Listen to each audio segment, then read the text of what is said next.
Na to, pojďte.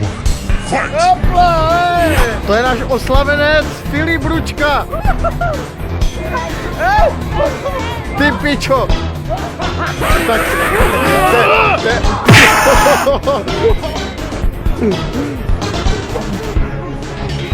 tak takhle dopadla oslava narozenin od Filipa. No to je šulín.